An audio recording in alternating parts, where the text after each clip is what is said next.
एक ना पाकिस्तानी शो आ basically comedy show हैगा खबरनाक। ਉਹਦੇ ਵਿੱਚ ਉਹਨਾਂ ਦੀ ਇੱਕ ਐਂਕਰ ਨੇ ਪੰਜਾਬੀ ਭਾਸ਼ਾ ਨੂੰ ਜਾਂਗਲੀ ਭਾਸ਼ਾ ਕਿਹਾ। ਇਹਨੂੰ ਲੱਗਾ ਹੋਵੇ ਇਹਨੇ ਤੁਲਨਾ ਕੀਤੀ ਹੋਵੇ ਸਾਡੀ ਬੋਲੀ ਜਿਹੜੀ ਜੰਗਲ ਦੇ ਜਾਨਵਰਾਂ ਵਾਲੀ ਬੋਲੀ ਆ, ਉਹ ਮੈਂ ਅਜੇ ਤਾਈਂ ਕੋਈ ਸਾਹਮਣੇ ਨਹੀਂ ਆਈ ਗੱਲ ਕਿ ਇਹਨੇ ਗਿੱਦੜ ਲਿਖਦੇ ਦੇਖੇ ਆ, ਹਾਥੀ ਲਿਖਦੇ ਦੇਖੇ ਆ, ਸ਼ੇਰ ਲਿਖਦੇ ਦੇਖੇ ਆ, ਕਿ ਉਹ ਜਾਂਗਲੀ ਜਾਨਵਰਾਂ ਦੀ ਭਾਸ਼ਾ ਦੇ ਨਾਲ ਬੋਲੀ ਦੇ ਨਾਲ ਸਾਨੂੰ ਕੰਪੇਅਰ ਕਰ ਰਹੀ ਹੈ। ਅਕਸਰ ਸੁਣਦੇ ਨਾ ਤੁਸੀਂ ਪੰਜਾਬੀ ਦੇ ਬੰਦੇ ਆਉਣੇ, ਸਿੰਗਰ ਆਉਣਗੇ ਸਾਡੇ ਕੋਲ, ਐਕਟਰਸ ਆਉਣਗੇ, ਕਿਉਂਕਿ ਅਸੀਂ ਪੰਜਾਬੀ ਬੋਲੀ ਦੀ ਬੜੀ ਸੇਵਾ ਕਰ ਰਹੇ ਹਾਂ। ਮਾਂ ਬੋਲੀ ਦੀ ਸੇਵਾ ਕਰ ਮਾਂ ਰਹੇ ਬੋਲੀ ਦੀ ਸੇਵਾ ਐਕਚੁਅਲੀ ਤਾਂ ਮਾਂ ਬੋਲੀ ਉਹਨਾਂ ਦੀ ਸੇਵਾ ਕਰ ਰਹੀ ਹੈ। ਉਸ ਐਂਕਰ ਨੂੰ ਸਾਹਮਣੇ ਆ ਕੇ ਵੈਸੇ ਮਾਫੀ ਮੰਗਣੀ ਚਾਹੀਦੀ ਹੈ ਕਿਉਂਕਿ ਉਹਨਾਂ ਨੇ ਕਿਸੇ ਭਾਸ਼ਾ ਨੂੰ ਡਿਸਰਿਸਪੈਕਟ ਕੀਤਾ। ਮਾਂ ਬੋਲੀ ਆਪਣੇ ਆਪ ਹੀ ਪ੍ਰਫੁੱਲਤ ਹੋਈ ਜਾਂਦੀ ਹੈ ਜੀ ਹਾਂ। ਮਾਂ ਬੋਲੀ ਦਾ ਕਰਕੇ ਤੁਸੀਂ ਕੁਝ ਬਣ ਗਏ ਆ, ਤੁਹਾਨੂੰ ਇਹਦਾ ਸਤਿਕਾਰ ਕਰਨਾ ਚਾਹੀਦਾ। ਮੂਵੀ ਬਣਾਈ ਸੀ ਪੱਟੇ ਦਿੰਦੇ ਚੱਕ ਪੰਜਾਬੀ, ਉਹਦਾ ਐਕਟਰ ਬਣਿਆ, ਉਹ ਉੱਥੇ ਬੈਠੇ ਹੁੰਦੇ ਤਿੰਨੇ ਹੀ ਜਾਣੇ ਤਾਂ ਉਹ ਜੁਗਤਾਂ ਸੁਣਾਉਂਦੇ, ਉਹਨਾਂ ਦੀਆਂ ਜੁਗਤਾਂ ਤੋਂ ਬਿਨਾਂ ਉਹ ਪ੍ਰੋਗਰਾਮ ਕੋਈ ਕੁਛ ਬਿਲਕੁਲ ਨਹੀਂ ਚੱਲਣਾ।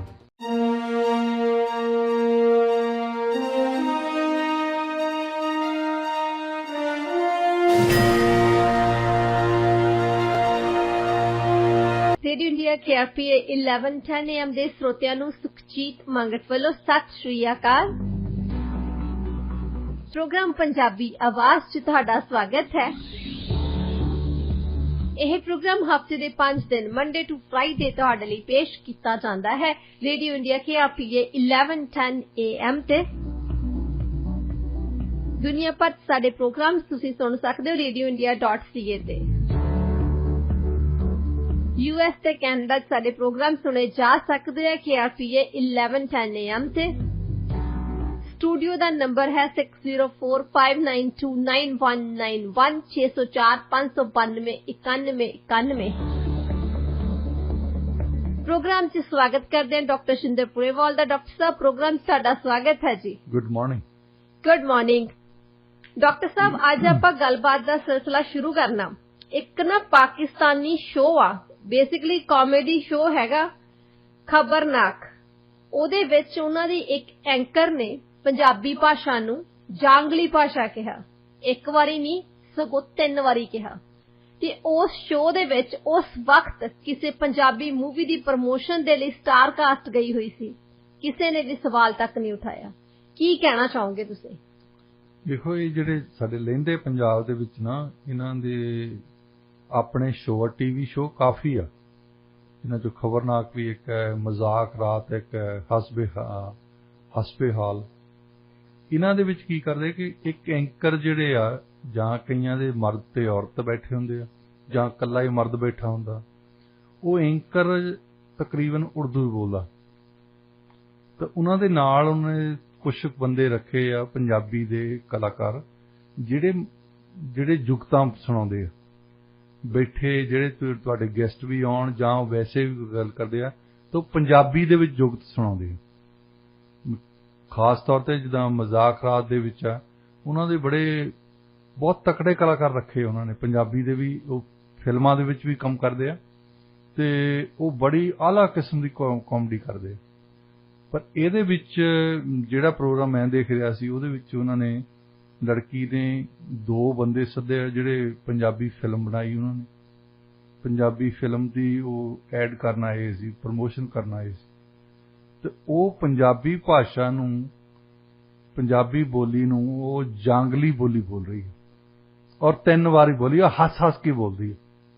ਉਹਦਾ ਕਿਸੇ ਨੇ ਜਵਾਬ ਨਹੀਂ ਦਿੱਤਾ।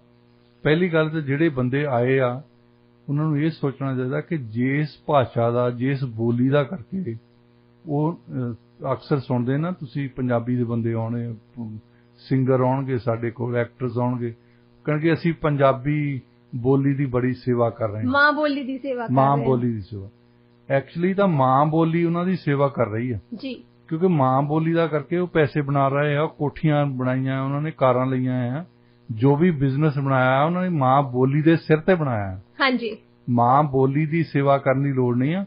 ਮਾਂ ਬੋਲੀ ਆਪਣੇ ਆਪ ਹੀ ਪ੍ਰਫੁੱਲਤ ਹੋਈ ਜਾਂਦੀ ਹੈ ਜੀ ਹਾਂ। ਮਾਂ ਬੋਲੀ ਦਾ ਕਰਕੇ ਤੁਸੀਂ ਕੁਝ ਬਣ ਗਏ ਆ, ਤੁਹਾਨੂੰ ਇਹਦਾ ਸਤਿਕਾਰ ਕਰਨਾ ਚਾਹੀਦਾ।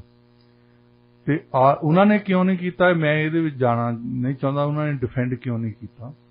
ਪਰ ਉਸ ਐਂਕਰ ਦੀ ਜਾਣਕਾਰੀ ਲਈ ਇਹ ਕਹਿ ਦਿੰਦੇ ਹਾਂ ਕਿ ਸਭ ਤੋਂ ਪਹਿਲੀ ਤਾਂ ਗੱਲ ਹੈ, ਅਸੀਂ ਕਿਸੇ ਵੀ ਭਾਸ਼ਾ ਦਾ ਸਤਿਕਾਰ ਕਰਦੇ ਹਾਂ। ਕੋਈ ਵੀ ਬੋਲੀ ਹੋਵੇ, ਉਹਨੂੰ ਕਈ ਸੈਂਚਰੀਜ਼ ਲੱਗਦੀਆਂ ਨੇ ਡਿਵੈਲਪ ਕਰਨ ਨੂੰ, ਉਹਨੂੰ ਵਿਕਾਸ ਹੋਣ ਨੂੰ। ਬੋਲੀਆਂ ਬਦਲਦੀਆਂ ਰਹਿੰਦੀਆਂ ਨੇ। ਜਾਂ ਫਿਰ ਜਿਹੜੀ ਉਰਦੂ ਆ ਇੱਕ ਬੋਲੀ ਦੇ ਤੌਰ ਤੇ, ਇਹ ਕੋਈ 18ਵੀਂ ਸਦੀ ਤੋਂ ਲੈਂਗੁਏਜ ਆਈ ਆ, ਤੇ ਇਦੋਂ ਸਾਡੀ ਜਿਹੜੀ ਬੋਲੀ ਆ ਬਹੁਤ ਪੁਰਾਣੀ ਬੋਲੀ ਆ। ਫਿਰ ਇਹਦਾ ਮਤਲਬ ਇਹ ਨਹੀਂ ਵੀ ਅਸੀਂ ਇਹਨਾਂ ਨੂੰ ਘਟੀਆ ਕਹਿੰਦੇ ਜਾਂ ਵਧੀਆ ਕਹਿੰਦੇ ਆ। ਅਸੀਂ ਤਾਂ ਨਾ ਕਿਸੇ ਤੋਂ ਵਧੀਆ ਆ ਤਾਂ ਨਾ ਕਿਸੇ ਤੋਂ ਘਟੀਆ ਆ। ਸਭ ਤੋਂ, ਜੇ ਤੁਸੀਂ ਆਰਕੀਓਲੋਜਿਸਟ ਨੂੰ ਦੁਨੀਆ ਦੇ ਨੂੰ ਪੁੱਛ ਕੇ ਦੇਖ ਲਓ, ਸਭ ਤੋਂ ਪੁਰਾਣੀ ਸਭਿਅਤਾ ਸਾਡੇ ਹੜੱਪਾ ਸਿਵਲਾਈਜੇਸ਼ਨ ਹੋਈ ਹੈ। ਹਾਂਜੀ। ਹੜੱਪਾ ਦੇ ਵਿੱਚ ਜਿਹੜੀਆਂ ਥੇਹਾਂ, ਇਹ ਸਾਡੇ ਲਹਿੰਦੇ ਪੰਜਾਬ ਦੇ ਵਿੱਚ ਉੱਥੇ ਆ, ਤੇ ਉਹਦੇ ਵਿੱਚ ਜਾ ਕੇ ਦੇਖਿਆ, ਜਿਹੜੇ ਆਰਕੀਓਲੋਜਿਸਟ ਨੇ ਉਹਨਾਂ ਨੇ ਦੇਖਿਆ ਕਿ ਲੰਬੇ ਚੌੜੇ ਬੁਲਾਵਰਡ ਬਣਾਏ ਸੀ, ਉਹਨਾਂ ਨੇ ਪਬਲਿਕ ਬਾਥ ਬਣਾਏ ਸੀ, ਉਹਨਾਂ ਨੇ ਸੀਵਰ ਸਿਸਟਮ ਉਹਨਾਂ ਜ਼ਮਾਨਿਆਂ ਦੇ ਵਿੱਚ ਬਣਾਇਆ ਸੀ। ਤੇ ਇਸ ਸਭਿਅਤਾ ਦੇ ਉਹਨਾਂ ਦੇ ਇੱਕ ਲੈਂਗੁਏਜ ਲਿਖੀ ਆ ਉੱਥੇ, ਜਿਹੜੀ ਕਿ ਅੱਜ ਤਾਈਂ ਡੀਕੋਡ ਨਹੀਂ ਹੋਈ। ਹੁਣ ਕਈ ਇੱਕ ਜਿਹੜੇ ਲਿੰਗੁਇਸਟਿਕ ਬੰਦੇ ਆ, ਉਹ ਸਾਡੇ ਖਾਸ ਤੌਰ ਤੇ ਚੜ੍ਹਦੇ ਪੰਜਾਬ ਦੇ ਵਿੱਚ ਕੁਝ ਕਿਤਾਬਾਂ ਲਿਖੀਆਂ, ਜਿਨ੍ਹਾਂ ਨੇ ਇਹ ਕਿਹਾ ਕਿ ਇਹ ਸਾਡੀ ਪੰਜਾਬੀ ਭਾਸ਼ਾ ਉਸ ਜ਼ਮਾਨੇ ਦੇ ਵਿੱਚ ਜਿਸ ਤਰੀਕੇ ਨਾਲ ਲਿਖਦੇ ਸੀ, ਉਸ ਤਰੀਕੇ ਨਾਲ ਲਿਖੀ ਗਈ ਹੈ। ਕਿਉਂਕਿ ਅੱਜ ਕੱਲ੍ਹ ਵੀ ਸਾਡੀ ਭਾਸ਼ਾ, ਜੇ ਪੰਜਾਬੀ ਅਸੀਂ ਲਿਖਦੇ ਹਾਂ ਤਾਂ ਲਹਿੰਦੇ ਪੰਜਾਬ ਦੇ ਵਿੱਚ ਸ਼ਾਹਮੁਖੀ ਨਾਲ ਸਕ੍ਰਿਪਟ ਲਿਖਦੇ ਆ, ਤੇ ਚੜ੍ਹਦੇ ਪੰਜਾਬ ਦੇ ਵਿੱਚ ਗੁਰਮੁਖੀ ਸਕ੍ਰਿਪਟ ਲਿਖਦੇ ਆ। ਭਾਸ਼ਾ ਇੱਕੋ ਹੀ ਹੈ। ਹਾਂਜੀ। ਬੋਲੀ ਇੱਕ ਆ। ਹੁਣ ਇਹ ਜਿਹੜੀ ਹੜੱਪਾ ਸਿਵਲਾਈਜੇਸ਼ਨ ਦੀ ਗੱਲ ਕਰਦੇ ਆ, ਉਸ ਤੋਂ ਜਿਹੜੀ ਇੰਡੀਆ ਦਾ ਸ਼ਬਦ ਹੀ ਅਸੀਂ ਯੂਜ਼ ਕਰਦੇ ਹਾਂ, ਇੰਡੀਆ, ਇਹ ਹੈਗਾ ਇੰਡਸ ਵੈਲੀ ਸਿਵਲਾਈਜੇਸ਼ਨ ਤੋਂ। ਉਹ ਸਾਡੇ ਪੰਜਾਬ ਦੀ ਗੱਲ ਹੈ। ਸਿੰਧ ਘਾਟੀ ਸਭਿਅਤਾ ਜਿਹਨੂੰ ਕਹਿੰਦੇ ਹੁੰਦੇ ਸੀ, ਤੇ ਇਹਨੂੰ ਸਪਤ ਸਿੰਧੂ ਵੀ ਕਿਹਾ ਜਾਂਦਾ ਸੀ ਇੱਕ ਜ਼ਮਾਨੇ 'ਚ। ਸਰਸਵਤੀ ਜਿਹੜਾ ਰਿਵਰ ਆ ਉਹ ਤਾਂ ਸੁੱਕ ਗਿਆ ਹੁਣ, ਪਰ ਪਹਿਲਾਂ ਇੰਡਸ ਤੋਂ ਲੈ ਕੇ, ਸਿੰਧ ਤੋਂ ਲੈ ਕੇ ਸਰਸਵਤੀ ਤਾਈਂ 7 ਦਰਿਆ ਹੁੰਦੇ ਸੀ ਜਿਹੜੇ, ਉਹ ਇਸ ਸਿਵਲਾਈਜੇਸ਼ਨ ਦਾ ਹਿੱਸਾ ਹੁੰਦੇ ਸੀ। ਸੋ ਸਾਡੀ ਜਿਹੜੀ ਸਭਿਅਤਾ ਆ, ਹਾਂ, ਇਹਨਾਂ ਨੇ ਐਂਕਰ ਨੇ ਕਿਹੜੇ ਹਿਸਾਬ ਨਾਲ ਜਾਂਗ ਲਿਖਿਆ ਕਿ ਇਹ ਜੰਗਲਾਂ ਦੇ ਵਿੱਚ ਰਹਿ ਕੇ ਆਈ ਆ, ਜਿਹੜੀ ਜੰਗਲਾਂ ਦੇ ਜਾਨਵਰਾਂ ਦੀ ਬੋਲੀ ਸੁਣਦੀ ਹੋਵੇ, ਉਹਨਾਂ ਦੀ ਬੋਲੀ ਦੇਖੀ ਹੋਵੇ, ਇਹਨੂੰ ਲੱਗਾ ਹੋਵੇ, ਇਹਨੇ ਤੁਲਨਾ ਕੀਤੀ ਹੋਵੇ ਸਾਡੀ ਬੋਲੀ ਜਿਹੜੀ ਜੰਗਲ ਦੇ ਜਾਨਵਰਾਂ ਵਾਲੀ ਬੋਲੀ ਆ। ਉਹ ਮੈਂ ਅਜੇ ਤਾਈਂ ਕੋਈ ਸਾਹਮਣੇ ਨਹੀਂ ਆਈ ਗੱਲ ਵੀ ਇਹਨੇ ਗਿੱਦੜ ਲਿਖਦੇ ਦੇਖੇ ਆ, ਹਾਥੀ ਲਿਖਦੇ ਦੇਖੇ ਆ, ਸ਼ੇਰ ਲਿਖਦੇ ਦੇਖੇ ਆ, ਕਿ ਉਹ ਜੰਗਲੀ ਜਾਨਵਰਾਂ ਦੀ ਭਾਸ਼ਾ ਦੇ ਨਾਲ, ਬੋਲੀ ਦੇ ਨਾਲ ਸਾਨੂੰ ਕੰਪੇਅਰ ਕਰ ਰਹੀ ਹੈ। ਅਸੀਂ ਤਾਂ ਸਦਾਚਾਰ ਦੇ ਵਿੱਚ ਇਹੀ ਸਿੱਖਿਆ ਕਿ ਆਪਣੀ ਰਿਸਪੈਕਟ ਤਾਂ ਹੀ ਹੁੰਦੀ ਹੈ ਜੇ ਦੂਸਰੇ ਦੀ ਰਿਸਪੈਕਟ ਕਰਦੇ ਹਾਂ। ਹਾਂਜੀ, ਬਿਲਕੁਲ ਡਾਕਟਰ ਸਾਹਿਬ। ਤੁਸੀਂ ਜੇ ਆਪਣੀ ਮਾਂ ਦਾ ਸਤਿਕਾਰ ਕਰਦੇ ਆ, ਦੂਸਰਿਆਂ ਦੀ ਮਾਂ ਦਾ ਵੀ ਸਤਿਕਾਰ ਕਰਦੇ ਆ ਜੀ, ਕਿਉਂਕਿ ਮਾਵਾਂ ਸਾਰਿਆਂ ਨੂੰ ਇੱਕੋ ਜਿਹੀਆਂ ਹੁੰਦੀਆਂ। ਹਾਂਜੀ। ਅੱਛਾ, ਫਿਰ ਜਿਹੜੀ ਸਾਡੇ ਲਿੰਗੁਇਸਟਿਕਸ ਇਹ ਕਹਿ ਰਹੇ ਆ ਕਿ ਸਾਡੀ ਭਾਸ਼ਾ ਬਦਲਦੀ ਰਹਿੰਦੀ ਹੈ। ਪਹਿਲਾਂ ਪਾਲੀ ਦੇ ਵੀ, ਉਹ ਪਾਲੀ ਨੂੰ ਵੀ ਜੋੜਦੇ ਪੰਜਾਬੀ ਦੇ ਨਾਲ, ਪ੍ਰਾਕ੍ਰਿਤ ਨੂੰ ਵੀ ਜੋੜਦੇ ਆ ਪੰਜਾਬੀ ਨਾਲ। ਹੁਣ ਕੁਛ ਕੁ ਲਿੰਗੁਇਸਟਿਕਸ ਇਹ ਵੀ ਕਹਿੰਦੇ ਆ ਕਿ ਸਾਡੇ ਜਿਹੜੇ ਜੋਗੀ ਹੁੰਦੇ ਸੀ, ਜਿੱਦਾਂ ਗੋਰਖਨਾਥ, ਗੋਰਖਪੁਰ ਜਿਹੜਾ ਯੂਪੀ ਦੇ ਵਿੱਚ ਜਿੱਥੋਂ ਇਹ ਜੋਗੀ ਆਉਂਦੇ ਆ, ਜਿਹੜਾ ਅਦਿੱਤਿਆਨਾਥ ਜੋਗੀ ਆ, ਇਹ ਗੋਰਖਪੁਰ ਦਾ ਆ। ਐਕਚੁਅਲੀ ਜੋਗੀ ਸਾਡੇ ਪੰਜਾਬ ਦੇ ਵਿੱਚ ਵੀ ਇੱਕ ਜ਼ਮਾਨੇ ਦੇ ਵਿੱਚ ਬਹੁਤ ਹੁੰਦੇ ਸੀ। ਰਾਂਝਾ ਜੋਗੀ ਹੋ ਗਿਆ। ਹਾਂਜੀ। ਇਹਦਾ ਮਤਲਬ ਉਸ ਜ਼ਮਾਨੇ ਦੇ ਵਿੱਚ ਵੀ ਜੋਗੀ ਹੋਣੇ ਆ ਉੱਥੇ ਜੀ। ਉਹਦਾ ਜੋਗੀ ਦਾ ਨਾਮ ਪਾਇਆ ਗੋਰਖਨਾਥ। ਹਾਂਜੀ। ਗੋਰਖਪੁਰ, ਗੋਰਖਨਾਥ। ਪਹਿਲੀ ਪੰਜਾਬੀ ਦੀ ਜਿਹੜੀ ਰਾਈਟਿੰਗ, ਉਹ ਕਹਿੰਦੇ ਆ ਕਿ ਇਹਨਾਂ ਜੋਗੀਆਂ ਨੇ ਲਿਖੀ। ਉਹਦਾ ਸਾਡੇ ਕੋਲ ਅਜੇ ਤਾਈਂ ਸਬੂਤ ਨਹੀਂ ਹੈ ਕੋਈ ਲਿਖਤ ਦਾ। ਸਾਡੇ ਤੋਂ ਜੇ ਲਿਖਤੀ ਸਬੂਤ ਹੈ, ਉਹ 12ਵੀਂ ਸਦੀ ਤੋਂ ਆ, ਬਾਬਾ ਫਰੀਦ ਦੀ ਬਾਣੀ ਦਾ। ਬਾਬਾ ਫਰੀਦ ਜੀ ਤੋਂ ਸ਼ੁਰੂ ਹੋ ਕੇ ਤੁਸੀਂ ਨੰਬਰ ਆਫ ਰਾਈਟਰਸ ਲੈ ਲਓ, ਇਹਨਾਂ ਨੇ ਇਹ ਹੀ ਨਹੀਂ ਵੀ ਆਪਣੀ ਭਾਸ਼ਾ ਦੇ, ਆਪਣੀ ਬੋਲੀ 'ਚ ਲਿਖਿਆ ਹੋਵੇ, ਦੂਸਰੀਆਂ ਬੋਲੀਆਂ ਦਾ ਵੀ ਸਤਿਕਾਰ ਕਰਦੇ ਹੋਏ ਲਿਖਿਆ। ਸਾਡੇ ਪੰਜਾਬੀ ਭਾਸ਼ਾ ਦੇ ਬੜੇ ਮੁਦੱਬਰ ਬੋਲੀ ਲਿਖਦੇ ਰਹੇ ਆ। ਸੁਲਤਾਨ ਬਾਹੂ, ਜੇ ਤੁਸੀਂ ਜਿਨ੍ਹਾਂ ਲੋਕਾਂ ਨੇ ਪੜ੍ਹਿਆ ਹੋਣਾ, ਉਹ ਹੂ ਕਰਕੇ ਲਿਖਦੇ ਹੁੰਦੇ ਸੀ ਪਿੱਛੇ। ਹਾਂਜੀ। ਦਾਲ ਦਰਿਆ ਸਮੁੰਦਰੋਂ ਡੂੰਘੇ, ਕੌਣ ਦਿਲਾਂ ਦੀਆਂ ਜਾਣੇ ਹੂ, ਵਿੱਚੇ ਬੇੜੇ ਜਿੱਤੇ ਜਿਹੜੇ ਵਿੱਚੇ ਵੰਝ ਮਹਾਣੇ ਹੂ। ਉਹਨਾਂ ਨੇ 70 ਕਿਤਾਬਾਂ ਫਾਰਸੀ ਦੇ ਵਿੱਚ ਲਿਖੀਆਂ। ਮਤਲਬ ਉਹ ਆਪਣੀ ਭਾਸ਼ਾ ਦੇ, ਆਪਣੀ ਬੋਲੀ ਦੇ, ਮਾਂ ਬੋਲੀ 'ਚ ਵੀ ਉਹਨਾਂ ਨੇ ਲਿਖਿਆ, ਪਰ ਉਹਨਾਂ ਨੇ ਦੂਸਰੀਆਂ ਬੋਲੀਆਂ ਦਾ ਸਤਿਕਾਰ ਕਰਦਿਆਂ ਹੋਇਆ ਤੇ ਉਹਨਾਂ ਦੇ ਵਿੱਚ ਵੀ ਲਿਖਿਆ। ਹੈਦਰ ਅਲੀ ਹੋਏ ਆ, ਸਾਡੇ ਮੁਹੰਮਦ ਬਖਸ਼ ਹੋਏ ਆ, ਗੁਰੂ ਨਾਨਕ ਦੇਵ ਜੀ ਨੇ ਲਿਖਿਆ ਆ ਇਹਦੇ ਵਿੱਚ। ਇਹ ਮੈਨੂੰ ਔਰਤ ਤੋਂ ਪੁੱਛ ਕੇ ਦੱਸਣ ਵਾਲੀ ਗੱਲ ਹੈ ਕਿ ਮੈਂ ਤਾਂ ਉੱਥੇ ਨਹੀਂ ਬੈਠਾ, ਕੋਈ ਜੇ ਸੁਣਦਾ ਹੋਵੇ ਤਾਂ ਸ਼ਾਇਦ ਪੁੱਛੇ ਕਿ ਇਹਨਾਂ ਦੇ ਵਿੱਚੋਂ ਕਿਹੜੇ ਨੂੰ ਜਾਂਗਲੀ ਕਹਿ ਰਹੀ ਹੈ ਜੀ। ਇਹਨਾਂ ਦੀ ਬੋਲੀ ਦੇ ਵਿੱਚੋਂ ਕਿਹੜੇ ਬੰਦੇ ਆ ਜਿਹੜੇ ਜਾਂਗਲੀ ਬੋਲੀ ਦੇ ਵਿੱਚ ਲਿਖਦੇ ਹੁੰਦੇ ਸੀ। ਬਾਬਾ ਬੁੱਲੇ ਸ਼ਾਹ ਨੇ ਕਿੰਨੀ ਲਿਖੀ ਹੈ, ਬਾਬਾ ਵਾਰਿਸ ਸ਼ਾਹ ਨੇ ਲਿਖੀ ਹੈ। ਸਾਨੂੰ ਤਾਂ ਇਹ ਅਸੀਂ ਉਰਦੂ ਨੂੰ ਮਾੜਾ ਨਹੀਂ ਕਹਿੰਦੇ, ਅਸੀਂ ਉਰਦੂ ਨੂੰ ਵਧੀਆ ਭਾਸ਼ਾ ਗਿਣਦੇ ਹਾਂ। ਹਾਂਜੀ, ਸਤਿਕਾਰ ਕਰਦੇ ਹਾਂ ਉਹਨਾਂ ਦਾ, ਕਿਉਂਕਿ ਸਾਡੇ ਆਪਣੇ ਪੁੱਤ ਫੈਜ਼ ਅਹਿਮਦ ਫੈਜ਼ ਤੇ ਸਾਹਿਰ ਲੁਧਿਆਣਵੀ ਵਰਗਾ ਉਰਦੂ ਕਿਸੇ ਨੇ ਨਹੀਂ ਲਿਖਿਆ। ਹਾਂਜੀ, ਉਹ ਜ਼ੌਕ ਤੇ ਗਾਲਬ ਦੇ ਬਰਾਬਰ ਦੇ ਕਵੀ ਹੋਏ। ਅਸੀਂ ਕੰਟਰੀਬਿਊਸ਼ਨ ਕੀਤੀ ਉਰਦੂ ਨੂੰ, ਪਰ ਉਹਨੂੰ ਮਾੜਾ ਨਹੀਂ ਕਿਹਾ, ਉਹਨੂੰ ਨਿੰਦਿਆ ਨਹੀਂ, ਕਿਉਂਕਿ ਸਾਨੂੰ ਸਾਡੇ ਬਜ਼ੁਰਗਾਂ ਨੇ ਇਹ ਸਿਖਾਇਆ। ਬਾਬਾ ਫਰੀਦ ਲਿਖਦੇ ਆ, ਫਰੀਦਾ ਜੋ ਤੈਂ ਮਾਰਨ ਮੁਕੀਆਂ ਤਿਨਾਂ ਨਾ ਮਾਰੇ ਘੁੰਮ, ਆਪਨੜੇ ਘਰ ਆਈਏ ਪੈਰ ਤਿਨਾਂ ਦੇ ਚੁੰਮ। ਜੀ ਬਿਲਕੁਲ, ਉਹਨਾਂ ਦੀ ਅਸੀਂ ਪੈਰੋਕਾਰ ਹੈ ਜਿਨ੍ਹਾਂ ਨੇ ਸਾਨੂੰ ਸਤਿਕਾਰ ਕਰਨਾ ਸਿਖਾਇਆ। ਸਾਡਾ ਦੁਸ਼ਮਣ ਵੀ ਘਰ ਆਵੇ, ਅਸੀਂ ਉਹਦੇ ਵੀ ਖਿਲਾਫ ਨਹੀਂ ਬੋਲਦੇ। ਹਾਂਜੀ, ਸਾਨੂੰ ਤਾਂ ਇਹੀ ਕੁਝ ਸਿਖਾਇਆ ਗਿਆ ਜੀ। ਅਸੀਂ ਕਿਸੇ ਨੂੰ ਜਾਂਗਲੀ ਕਹੀਏ, ਕਿਸੇ ਦੀ ਬੋਲੀ ਨੂੰ ਜਾਂਗਲੀ ਕਹੀਏ, ਮਜ਼ਾਕ ਉਡਾਉਣ। ਔਰ ਪੰਜਾਬੀ ਬੋਲੀ ਇਸ ਵੇਲੇ ਗਿਣਤੀ ਦੇ ਹਿਸਾਬ ਨਾਲ ਇਹ 10ਵੀਂ ਵੱਡੀ ਬੋਲੀ ਹੈ ਦੁਨੀਆ ਦੇ ਵਿੱਚ। ਹਾਂਜੀ, ਦੁਨੀਆ ਦੇ ਵਿੱਚ ਬਹੁਤ ਬੋਲੀਆਂ ਹੈ, ਜਿਨ੍ਹਾਂ ਦੇ ਵਿੱਚੋਂ 10ਵੀਂ ਵੱਡੀ ਬੋਲੀ ਪੰਜਾਬੀ ਬੋਲੀ ਹੈ। ਜੀ ਹਾਂ, ਬਦਕਿਸਮਤੀ ਆ ਕਿ ਅਸੀਂ ਦੋ ਹਿੱਸਿਆਂ ਦੇ ਵਿੱਚ ਵੰਡੇ ਗਏ। ਕੋਈ ਗੱਲ ਨਹੀਂ, ਕਈ ਦੇਸ਼ ਹੈਗੇ ਆ ਜਿੱਥੇ ਜਿਨ੍ਹਾਂ ਦੇ ਦੋ ਬਣੇ ਆ। ਜਦੋਂ ਜਰਮਨ ਬੋਲੀ ਜਰਮਨੀ ਵਿੱਚ ਵੀ ਬੋਲੀ ਜਾਂਦੀ ਹੈ, ਆਸਟ੍ਰੇਲੀਆ 'ਚ ਵੀ ਬੋਲੀ ਜਾਂਦੀ ਹੈ। ਦੋ ਮੁਲਕ ਵੱਖਰੇ ਵੱਖਰੇ, ਪਰ ਭਾਸ਼ਾ ਉਹਨਾਂ ਦੀ ਇੱਕ ਆ। ਨਾਰਥ ਕੋਰੀਆ, ਸਾਊਥ ਕੋਰੀਆ, ਦੋ ਮੁਲਕ ਵੱਖਰੇ ਵੱਖਰੇ ਆ, ਪਰ ਭਾਸ਼ਾ ਉਹਨਾਂ ਦੀ ਇੱਕ ਆ। ਕੋਈ ਗੱਲ ਨਹੀਂ, ਇਹ ਬੋਲੀ ਇੱਕ ਸਾਡੀ ਇੱਕ ਹੈ, ਕੋਈ ਜਾਂਗਲੀ ਬੋਲੀ ਨਹੀਂ। ਹਾਂ, ਇਹਨਾਂ ਦੇ ਵਿੱਚੋਂ ਮੈਨੂੰ ਦੱਸ ਦੇਵੇ ਉਹ ਔਰਤ, ਇਹ ਐਂਕਰ ਤੋਂ ਪੁੱਛ ਕੇ ਦੱਸਣ ਕਿ ਕਿਹੜਾ ਬੰਦਾ ਲੱਗਦਾ ਜਿਹੜਾ ਜਾਂਗਲੀ ਆ, ਕਿਹੜੀ ਅਸੀਂ ਗੱਲ ਕਰਦੇ ਹਾਂ ਜਿਹੜੀ ਜਾਂਗਲੀ ਆ। ਵੈਸੇ ਡਾਕਟਰ ਸਾਹਿਬ ਦੇਖੋ, ਇਹਨਾਂ ਨੇ ਪੰਜਾਬੀ ਭਾਸ਼ਾ ਨੂੰ ਜਾਂਗਲੀ ਬੋਲਿਆ, ਪਰ ਜਿਹੜਾ ਇਹਨਾਂ ਦਾ ਸ਼ੋਅ ਆ ਉਹ ਇਹ ਪੰਜਾਬੀ ਤੇ ਉਰਦੂ ਦੋਨਾਂ ਭਾਸ਼ਾਵਾਂ ਦੇ ਵਿੱਚ ਹੀ ਕਰਦੇ ਆ। ਲਹਿੰਦੇ ਪੰਜਾਬ ਦੇ ਵਿੱਚ ਪਹਿਲਾਂ ਇਹਨਾਂ ਨੇ ਕੋਸ਼ਿਸ਼ ਕੀਤੀ ਕਿ ਇਕੱਲੇ ਉਰਦੂ ਵਾਲੇ ਸ਼ੋਅ ਕੀਤੇ ਜਾਣ ਟੀਵੀ ਵਾਲੇ, ਪਰ ਉਹ ਚੱਲਦੇ ਨਹੀਂ। ਜਿਹੜੇ ਸ਼ੋਅ ਦੇ ਵਿੱਚ ਪੰਜਾਬੀ ਬੰਦੇ ਨਾ ਹੋਣ ਉਹ ਸ਼ੋਅ ਹੀ ਨਹੀਂ ਚੱਲਦਾ, ਕਿਉਂਕਿ ਬਹੁਤ ਗਿਣਤੀ ਲੋਕਾਂ ਦੀ ਪੰਜਾਬੀ ਬੋਲੀ ਬੋਲਦੀ ਆ, ਹਾਂਜੀ, ਸਮਝਦੀ ਹੈ, ਤਾਂ ਉਹ ਸਮਝਣਾ ਚਾਹੁੰਦੇ ਆ। ਕਈ ਵਾਰੀ ਮੈਂ ਦੇਖਦਾ ਉਹਨਾਂ ਹੱਸਦੇ ਦੇ ਮਜ਼ਾਕ ਰਾਤ ਦੇ ਵਿੱਚ ਉਹਨਾਂ ਦਾ ਐਂਕਰ ਬੋਲੂਗਾ ਵੀ, ਉਹਨਾਂ ਨੂੰ 3 ਬੰਦੇ ਰੱਖੇ ਆ, ਉਹ ਐਕਟਰ ਵੀ ਆ, ਵੈਸੇ ਉਹ ਮਸ਼ਹੂਰ ਐਕਟਰ ਆ। 2 ਤਾਂ ਉਹਨਾਂ ਦੇ ਵਿੱਚੋਂ ਚੱਲ ਮੇਰਾ ਪੁੱਤ ਦੇ ਵਿੱਚ ਆਏ ਆ। ਹਾਂਜੀ, ਇੱਕ ਹੁਣੇ ਜੇ ਮੂਵੀ ਬਣਾਈ ਸੀ ਫੱਟੇ ਦਿੰਦੇ ਚੱਕ ਪੰਜਾਬੀ, ਉਹਦਾ ਐਕਟਰ ਬਣਿਆ ਆ। ਉਹ ਉੱਥੇ ਬੈਠੇ ਹੁੰਦੇ ਤਿੰਨੇ ਜਾਣੇ, ਤਾਂ ਉਹ ਜੁਗਤਾਂ ਸੁਣਾਉਂਦੇ ਆ। ਉਹਨਾਂ ਦੀਆਂ ਜੁਗਤਾਂ ਤੋਂ ਬਿਨਾਂ ਉਹ ਪ੍ਰੋਗਰਾਮ ਕੁਛ ਬਿਲਕੁਲ ਨਹੀਂ ਚੱਲਣਾ। ਉਹਨਾਂ ਦੀਆਂ ਜੁਗਤਾਂ ਦਾ ਕਰਕੇ ਹੀ ਉਹ ਪ੍ਰੋਗਰਾਮ ਚੱਲਦਾ, ਪੰਜਾਬੀ ਦਾ ਕਰਕੇ ਉਹ ਪ੍ਰੋਗਰਾਮ ਚੱਲਦੇ ਆ। ਪੰਜਾਬੀ ਦੇ ਸਿਰੋਂ ਖਾਂਦੇ ਆ, ਹਾਂਜੀ, ਔਰ ਪੰਜਾਬੀ ਨੂੰ ਹੀ ਨਿੰਦਦੇ, ਹਾਂਜੀ। ਮਤਲਬ ਸਾਰੇ ਹੀ ਨਹੀਂ, ਇਹਨਾਂ ਦੇ ਵਿੱਚੋਂ ਮੈਂ ਦੇਖਦਾ ਪੰਜਾਬੀ ਦਾ ਸਤਿਕਾਰ ਕਰਦੇ ਆ। ਜੇ ਕੋਈ ਪੰਜਾਬੀ ਦਾ ਉਹਨਾਂ ਦੇ ਕੋਲ ਗੈਸਟ ਆਉਂਦਾ, ਉਹ ਨਾਲ ਪੰਜਾਬੀ 'ਚ ਹੀ ਗੱਲ ਕਰਦੇ। ਮਜ਼ਾਕ ਰਾਤ ਦੇ ਵਿੱਚ ਮੈਂ ਦੇਖਿਆ ਕਈ ਵਾਰ ਉਹਨਾਂ ਦੇ ਪੰਜਾਬੀ ਦੇ ਗੈਸਟ ਜਿਹੜੇ ਆਉਂਦੇ ਆ, ਉਹ ਪੰਜਾਬੀ ਤੋਂ ਬਿਨਾਂ ਹੋਰ ਕੋਈ ਬੋਲਦੇ ਹੀ ਨਹੀਂ ਗੱਲ ਜੀ, ਪਰ ਉਹਨਾਂ ਦੇ ਨਾਲ ਪੰਜਾਬੀ 'ਚ ਗੱਲ ਕਰਨਗੇ ਉਹ। ਤੇ ਇੱਕ ਸਿਰਫ ਤੇ ਇੱਕ ਐਂਕਰ ਮੈਂ ਦੇਖੀ ਜਿਹੜੀ ਜਾਂਗਲੀ ਬੋਲੀ ਬੋਲੇ। ਇਹ ਕਿਹੜੀ ਭਾਸ਼ਾ ਦੇ ਵਿੱਚ, ਕਿਹੜੀ ਬੋਲੀ ਦੇ ਵਿੱਚ ਤੁਹਾਨੂੰ ਸਿਖਾਇਆ ਗਿਆ ਹੈ ਕਿ ਤੁਸੀਂ ਦੂਸਰਿਆਂ ਨੂੰ ਜਾਂਗਲੀ ਕਹੋ?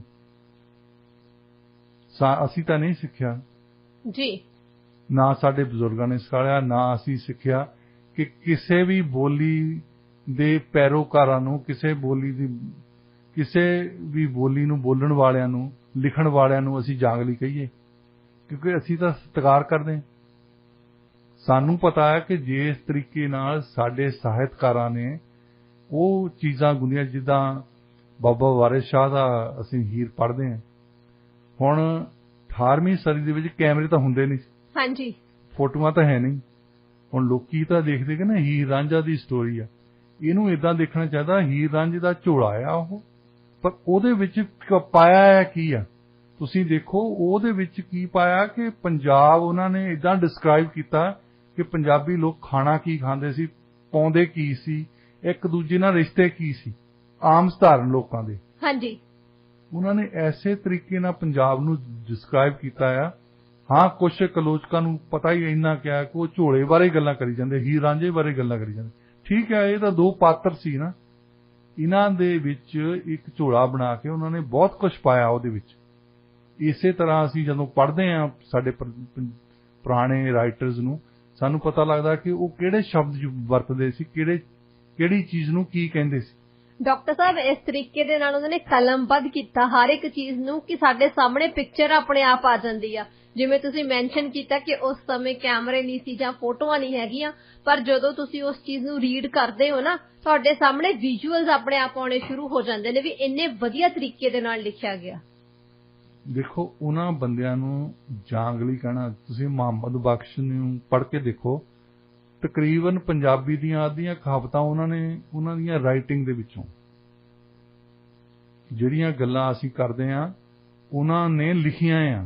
ਹਾਂਜੀ, ਜਿਹੜੀਆਂ ਕਹਾਵਤਾਂ ਬਣ ਚੁੱਕੀਆਂ।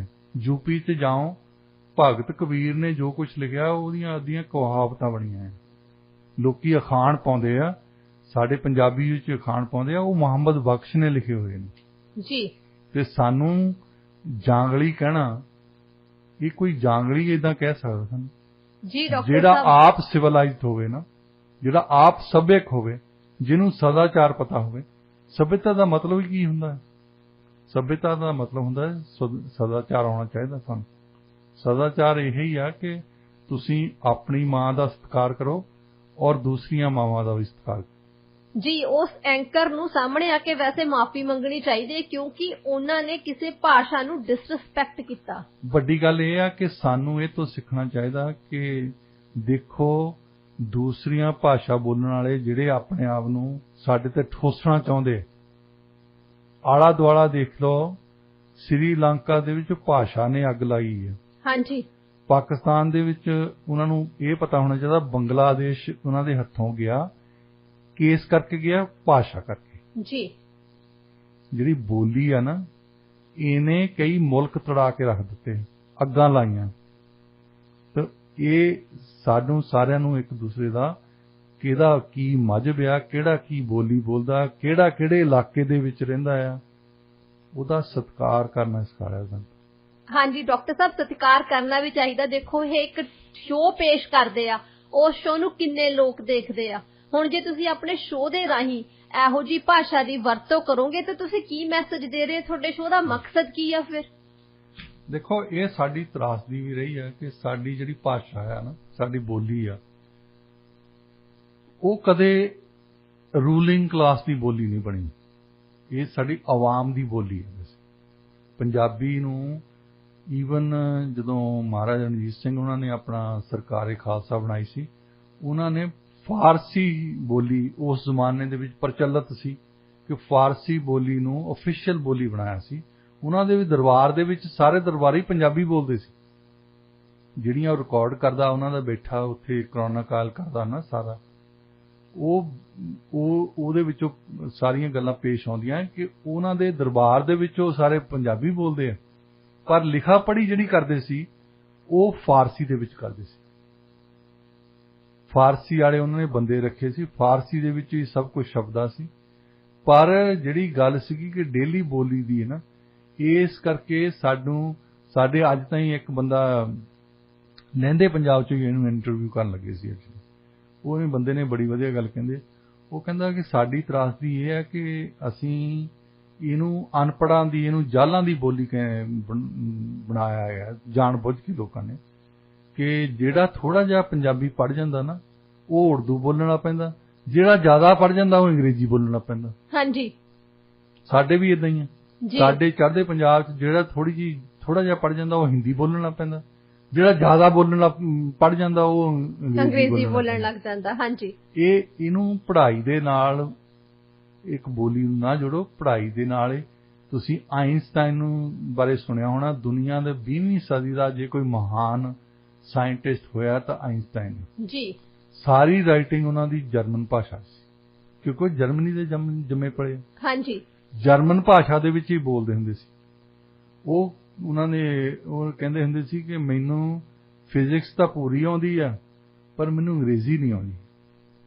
ਅੰਗਰੇਜ਼ੀ ਦੇ ਇੱਥੇ ਪ੍ਰਿੰਸਟਨ ਯੂਨੀਵਰਸਿਟੀ ਦੇ ਬਾਅਦ ਪੜ੍ਹਾਉਂਦੇ ਵੀ ਰਹੇ ਹੋ, ਪਰ ਉਹਨਾਂ ਦੀ ਬੋਲੀ ਕਈਆਂ ਨੂੰ ਜਿੱਦਾਂ ਉਹ ਜਰਮਨ ਤਰੀਕੇ ਨਾਲ ਬੋਲਦੇ ਸੀ ਨਾ, ਅਸੀਂ ਇਹ ਵੀ ਗੱਲ ਤੇ ਮਜ਼ਾਕ ਕਰ ਦਿੰਦੇ ਹਾਂ ਕਈ ਵਾਰੀ ਕਿ ਪੰਜਾਬੀ ਬੰਦਾ ਨਾ ਐਗਜ਼ੈਕਟਿਵ ਨੂੰ ਐਗਜ਼ੀਕਿਊਟਿਵ ਕਿਉਂ ਕਹਿੰਦਾ। ਹਾਂਜੀ, ਹਰ ਇੱਕ ਬੋਲੀ ਦੇ ਵਿੱਚ ਉਹਨਾਂ ਨੇ ਉਸ ਤਰੀਕੇ ਨਾਲ ਹੀ ਪ੍ਰੋਨਾਉਂਸ ਕਰਨਾ ਜਿਸ ਤਰੀਕੇ ਦੇ ਨਾਲ ਉਹਨਾਂ ਦੀ ਬੋਲੀ ਉਹ ਬੋਲਦੇ ਆ। ਹਾਂਜੀ, ਬਿਲਕੁਲ। ਹੁਣ ਸ਼ਬਦ ਹੈਗਾ ਇਮੀਗ੍ਰੇਸ਼ਨ, ਅੰਗਰੇਜ਼ੀ ਦੇ ਵਿੱਚ ਤਾਂ ਫ੍ਰੈਂਚ ਦੇ ਵਿੱਚ ਲਿਖਿਆ ਉਦਾਂ ਹੀ ਹੁੰਦਾ। ਹਾਂਜੀ, ਇਹ ਕਹਿੰਦੇ ਇਮੀਗ੍ਰੇਸ਼ਨ ਤੇ ਫ੍ਰੈਂਚ ਬੋਲਦੇ ਆ ਉਹਨੂੰ ਇਮੀਗ੍ਰੇਸ਼ਨ ਜੀ। ਇਹਦਾ ਮਤਲਬ ਇਹ ਤਾਂ ਨਹੀਂ ਵੀ ਉਹ ਗਲਤ ਆ, ਸਕ੍ਰਿਪਟ ਵੀ ਉਹੀ ਆ, ਸਪੈਲਿੰਗ ਵੀ ਉਹੀ ਆ, ਪ੍ਰੋਨਾਉਂਸੀਏਸ਼ਨ ਵੱਖਰੀ ਆ। ਹਾਂਜੀ, ਅਸੀਂ ਕਹਿੰਦੇ ਆ ਸ਼ਡਿਊਲ, ਇਹ ਕਹਿੰਦੇ ਆ ਸਕੇਜੂਅਲ। ਅਸੀਂ ਡਾਕਟਰ ਸਾਹਿਬ ਸਕੇਜੂਅਲ ਕਹਿੰਦੇ ਆ ਤੇ ਇੰਡੀਆ ਵਾਲੇ ਸ਼ਡਿਊਲ ਕਹਿੰਦੇ ਆ। ਅਸੀਂ ਇੰਡੀਅਨ ਨਹੀਂ। ਹਾਂਜੀ, ਇੰਗਲੈਂਡ ਵਾਲੇ ਕਹਿੰਦੇ ਆ ਸ਼ੈਜੂਅਲ। ਹਾਂਜੀ, ਮਤਲਬ ਇਹ ਵੱਖਰੇ ਵੱਖਰੇ। ਤੁਸੀਂ ਇੰਗਲੈਂਡ ਦੇ ਵੱਖ-ਵੱਖ ਹਿੱਸਿਆਂ ਦੇ ਵਿੱਚ ਟਰੈਵਲ ਕਰਦੇ ਆ ਨਾ, ਉਹਨਾਂ ਦੇ ਛੋਟਾ ਜਿਹਾ ਟਾਪੂ ਆ ਬਿਲਕੁਲ, ਪਾਕਿਸਤਾਨ ਵੱਡਾ ਹੋਣਾ ਉਦੋਂ ਤੇ ਓਡਾ ਕ ਟਾਪੂ ਆ ਉਹ। ਤੁਸੀਂ ਥੋੜੀ ਥੋੜੀ ਜਗ੍ਹਾ ਤੇ ਜਾ ਕੇ ਦੇਖਦੇ ਤਾਂ ਡਾਇਲੈਕਟ ਚੇਂਜ ਹੋਈ ਜਾਂਦਾ। ਹਾਂਜੀ, ਅੱਛਾ, ਉਹਨਾਂ ਦੇ ਅੱਖਰ ਚੇਂਜ ਹੋਈ ਜਾਂਦੇ ਆ। ਇਦਾਂ ਹੀ ਸਾਡੇ ਆ। ਤੁਸੀਂ ਪੋਠੋਹਾਰ ਤੋਂ ਸ਼ੁਰੂ ਹੋ ਜਾਓ, ਰਾਵਲਪਿੰਡੀ ਦਾ ਇਲਾਕਾ ਜਿਹੜਾ ਉਹਨੂੰ ਪੋਠੋਹਾਰ ਕਹਿੰਦੇ। ਜਿਹੜੀ ਪਹਿਲੀ ਸਾਡੀ ਯੂਨੀਵਰਸਿਟੀ ਤਕਸ਼ਲਾ ਹੋਈ ਆ ਨਾ, ਉਹ ਪੋਠੋਹਾਰ ਦੇ ਰੀਜਨ ਦੇ ਵਿੱਚ ਹੀ ਹੋਈ। ਪੋਠੋਹਾਰੀ ਡਾਇਲੈਕਟ ਨੂੰ ਹਮੇਸ਼ਾ ਕਿਹਾ ਜਾਂਦਾ ਕਿ ਪੰਜਾਬੀ ਦਾ ਸਭ ਤੋਂ ਮਿੱਠਾ ਜਿਹੜਾ ਡਾਇਲੈਕਟ ਹੈ ਨਾ, ਉਹ ਪੋਠੋਹਾਰੀ ਹੈ। ਕਹਿੰਦੇ ਪ੍ਰੋਫੈਸਰ ਮੋਹਨ ਸਿੰਘ ਹੁਣੀ ਲਿਖਦੇ ਨੇ ਕਿ ਸਿਰ ਤੇ ਚੁੱਕੀ ਪੰਡ ਘਾਹ ਦੀ, ਪਹਿਲਾਂ ਪਾਂਦੀ ਜਾਂਦੀ ਕੁੜੀ ਪੋਠੋਹਾਰ ਦੀ। ਵਾਹ। ਉਸ ਤੋਂ ਬਾਅਦ ਸਾਡੀ ਮਾਝੀ ਆ, ਝੰਗਵੀ ਡਾਇਲੈਕਟ ਆ। ਹੁਣ ਇੱਕ ਹੋਰ ਸ਼ੁਰੂ ਕੀਤਾ ਆ ਉੱਥੇ ਪਾਕਿਸਤਾਨ ਦੇ ਵਿੱਚ ਹੀ, ਖਾਸ ਤੌਰ ਤੇ ਸਰਾਇਕੀ ਇਹਨਾਂ ਨੇ ਲੈਂਗੁਏਜ ਬਣਾਤੀ। ਮਲਤਾਨ ਦੇ ਵਿੱਚ ਜਿਹੜੀ ਬੋਲੀ ਬੋਲਦੇ ਆ ਉਹਦਾ ਡਾਇਲੈਕਟ ਦੂਜਿਆਂ ਨਾਲੋਂ ਵੱਖਰਾ ਆ, ਜਿੱਦਾਂ ਮਾਝੇ ਦਾ, ਦੁਆਬੇ ਦਾ, ਮਾਲਵੇ ਦਾ ਵੱਖਰਾ ਹੈ। ਤਾਂ ਉਹਨੂੰ ਸਰਾਇਕੀ ਜਿਹੜਾ ਸ਼ਬਦ ਹੀ ਆਪਣੇ ਤੌਰ ਤੇ ਆਇਆ, ਇਹ 1960 ਤੋਂ ਬਾਅਦ ਆਇਆ। ਉਹ ਪੰਜਾਬ ਨੂੰ ਤੋੜਨ ਦੇ ਚੱਕਰ ਦੇ ਵਿੱਚ ਉੱਥੇ ਇੱਕ ਨਵੀਂ ਭਾਸ਼ਾ ਕ੍ਰੀਏਟ ਕਰਕੇ ਰੱਖ ਦਿੱਤੀ। ਉਹ ਭਾਸ਼ਾ ਨਹੀਂ ਹੈ, ਭਾਸ਼ਾ ਉੱਥੇ ਵੀ ਪੰਜਾਬੀ ਹੈ। ਸਭ ਤੋਂ ਪਹਿਲਾ ਜਿਹੜਾ ਪੰਜਾਬ ਦਾ ਚੀਫ ਮਿਨਿਸਟਰ ਹੋਇਆ ਹੈ ਸਰ ਸਿਕੰਦਰ ਹਯਾਤ ਖਾਨ, ਉਹ ਮਲਤਾਨ ਦੇ ਹੀ ਸਨ। ਜਿਨ੍ਹਾਂ ਨੇ ਮਲਤਾਨ ਚੋਂ ਜੰਮ ਪਲ ਕੇ ਆ ਕੇ ਪੰਜਾਬ ਦੇ ਚੀਫ ਮਿਨਿਸਟਰ ਬਣੇ ਆ ਲਾਹੌਰ ਦੇ ਵਿੱਚ, ਬਾਅਦ ਦੇ ਵਿੱਚ, ਉਹ ਪੰਜਾਬੀ ਸੀ। ਪੰਜਾਬੀਆਂ ਲਈ ਉਹਨਾਂ ਨੇ ਕੀ ਕੀਤਾ, ਪੰਜਾਬੀਆਂ ਦੀ ਏਕਤਾ ਲਈ ਉਹਨਾਂ ਨੇ ਕੀ ਕੀਤਾ। ਜੇ ਮੇਰਾ ਅੱਜ ਤਾਈਂ ਖਿਆਲ ਇਹ ਹੈ, ਉਹਨਾਂ ਦੀ ਸਵਰਗਵਾਸ ਹੋ ਗਏ ਬਹੁਤ ਅਰਲੀ, ਉਹ 50 ਸਾਲ ਦੀ ਸੀ, ਬਹੁਤ ਯੰਗ ਉਮਰ ਦੇ ਵਿੱਚ ਹੈ। ਜੇ ਉਹ 1947 ਤੱਕ ਉੱਥੇ ਹੁੰਦੇ ਤੇ ਪੰਜਾਬ ਦਾ ਕਦੇ ਬਟਵਾਰਾ ਨਹੀਂ ਸੀ। ਉਹ ਇਹੋ ਜਿਹਾ ਧਰਲੇ ਦਾ ਲੀਡਰ ਸੀ। ਉਹ ਮਲਤਾਨ ਦੇ ਸੀ। ਹੁਣ ਮਲਤਾਨ ਨੂੰ ਸਰਾਇਕੀ ਕਹੀ ਜਾਂਦੇ। ਸਰਾਇਕੀ ਵਾਲੀ ਇਹਨਾਂ ਨੇ ਹੋਰ ਸਟੇਟ ਬਣਾਉਣੀ ਹੈ।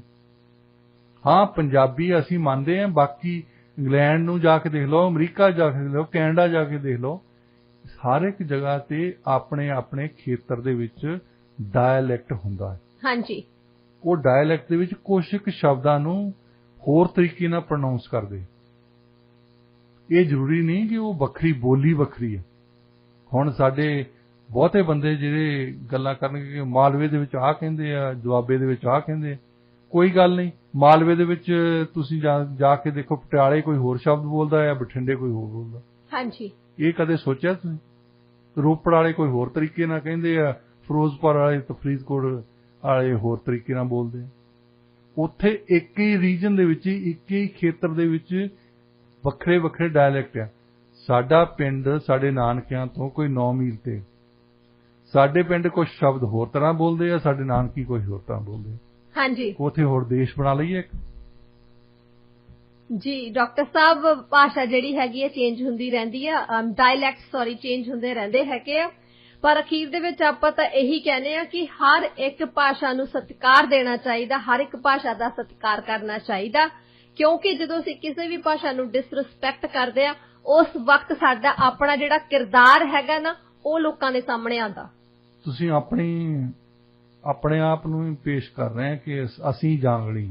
ਜੀ ਅਸੀਂ ਤਾਂ ਪੰਜਾਬੀ ਤਾਂ ਇਹੀ ਕਹਿੰਦੇ ਆ ਕਿ ਨਾ ਅਸੀਂ ਜਾਂਗਲੀਆਂ ਨਾ ਹੋਰ ਜਾਂਗਲੀ। ਹਾਂਜੀ ਸੱਭਿਅਤ ਮਨੁੱਖ ਹੈ ਸਾਰੇ, ਸੱਭਿਅਤ ਇਨਸਾਨ ਹੈ ਸਾਰੇ। ਉਹਨਾਂ ਦੀਆਂ ਮਾਵਾਂ ਦਾ ਵੀ ਸਤਿਕਾਰ ਕਰਦੇ ਆ, ਸਾਡੀ ਮਾਂ ਦਾ ਸਤਿਕਾਰ ਵੀ ਕਰਨਾ ਸਿੱਖ ਲਓ। ਜੀ ਬਿਲਕੁਲ। ਸਾਨੂੰ ਆਪਣੀ ਮਾਂ ਪਿਆਰੀ ਲੱਗਦੀ ਹੈ, ਸਾਨੂੰ ਆਪਣੀ ਬੋਲੀ ਪਿਆਰੀ ਲੱਗਦੀ ਹੈ। ਸੱਚੀ ਗੱਲ ਹੈ ਕਿ ਮੈਂ ਪੋਠੋ ਵਾਲੀ ਫਿਲਮਾਂ ਬਹੁਤ ਦੇਖਦਾ ਹੁੰਦਾ।